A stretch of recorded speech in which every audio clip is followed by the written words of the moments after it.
कुख्यात अपराधी अनिमेष और कुआ गिरफ एसपी कार्यालय सांबादिक सम्मेलन बालेश्वर पुलिस को बड़ सफलता पुलिस पंजारे कुख्यात दुई अपराधी 10 वर्ष धरी उभय जिलार विभिन्न अपराध घटाई पुलिस सम्मुखर फेरार थिला। गिरफ अभियुक्त दुई जन हेले सहदेवखुंटा थाना अंतर्गत कैलाश दास ओरफ कुआ और अनिमेष घोष।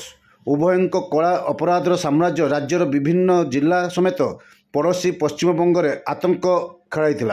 उभय नाम रे टाउन थाना और सहदेवखुंटा थाना 50 रु अधिक हत्या उद्यम सह लुट भली सांघातिक मामला थिबा मंगलवार संध्या 6:30 समय एसपी कार्यालय सांबादिक सम्मेलन एसपी प्रत्युष दिवाकर सूचना देइछन्ति।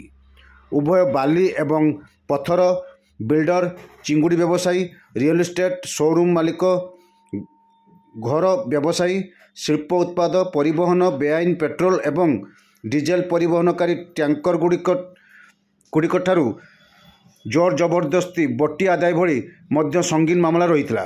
बालेश्वर एसपी स्वतंत्र टीम दीर्घ दिन नजर रखिथिला।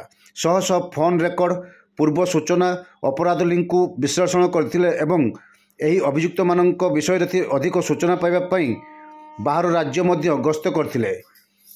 तेबे विशेष सूत्र खबर पाई उभय दुर्दांत अपराधी को सहदेवखुंटा और इंडस्ट्रियल थाना सीमा अंचल गतकाली गिरफ कर सूचना देइछन्ति जिला आरक्षी अधीक्षक प्रत्युष दिवाकर।